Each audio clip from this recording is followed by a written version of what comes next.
I believe the time has come for the country to relook the whole issue of devolution. We will not have the counties after the elections. We'll only have 8 counties. Remember these words. What if I told you whatever Raila Odinga is talking about isn't new?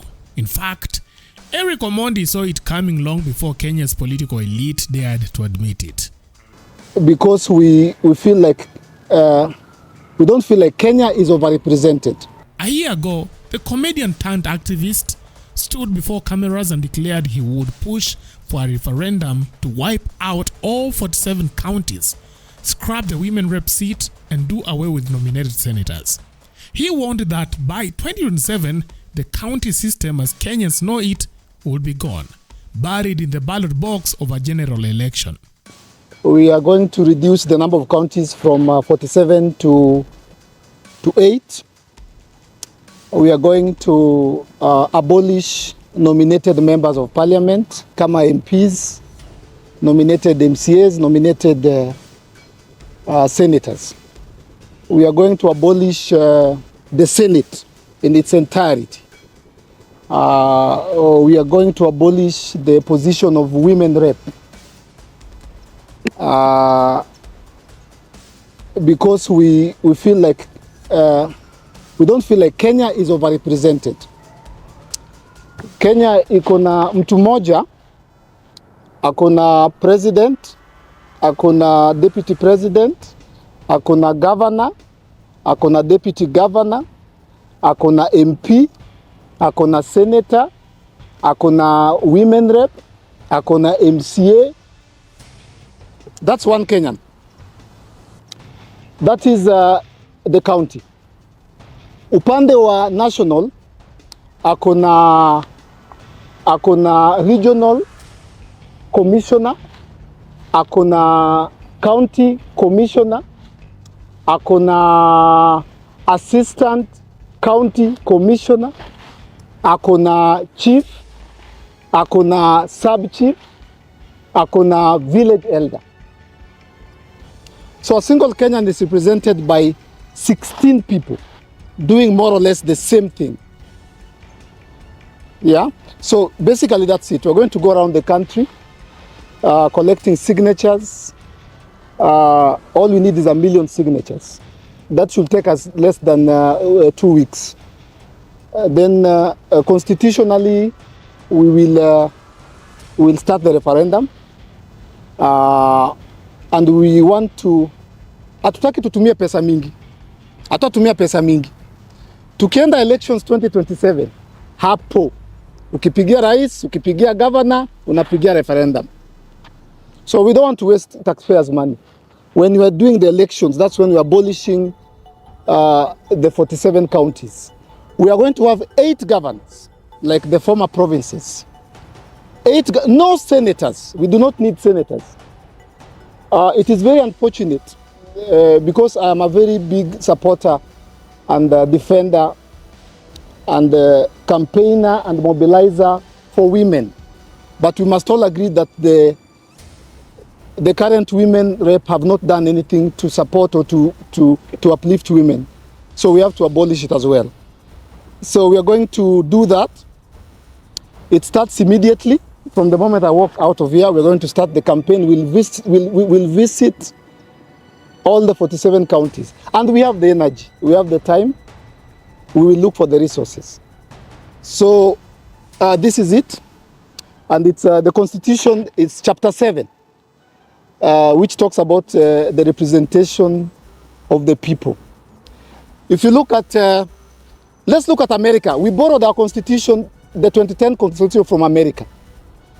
America has almost 400 million citizens.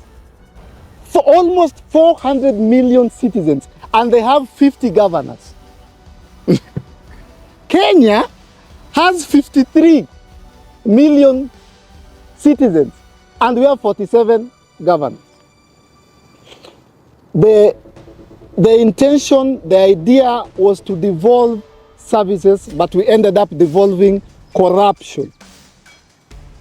So I repeat for the very last time, na hakuna kitu, na ni Mungu.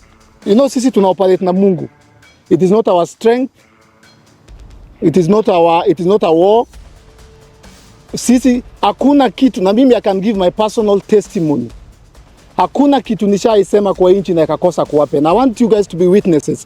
We will not have the counties after the elections. We'll only have 8 counties. Remember these words. We will not have 47 counties in 2028. We'll have 8 governors, no senators, no women reps, no nominated members of parliament. You can take that to the bank. Because taxpayers are carrying the burden of paying for offices that are overlapping. Tuko na minister wa sports in the national executive. Tuko na minister wa sports kwa county. Tuko na minister wa environment huko juu. Tuko na minister wa environment. Environment ziko ngapi? Hizi miti ziko ngapi? Tuko na minister wa culture, heritage huko kwa nini? Kwa executive. CS. Ukienda Kisumu, Mombasa unapata tena kuna wa heritage. How many cultures do we have? We are overrepresented, and that is where the problem begins. Fast forward 12 months later, and his once dismissed sentiment is finding new converts in the highest offices of the land. Raila Odinga is now openly echoing Omondi's referendum call, arguing that Kenya is too small for 47 counties. He points to Nigeria with its 200 million people and just 34 states, South Africa with 9 provinces, and even the United States 5 shy of Kenya's county count despite its size and scale. I believe the time has come for the country to relook the whole issue of devolution. Kenya, in my view, is too tiny for 47 devolved units.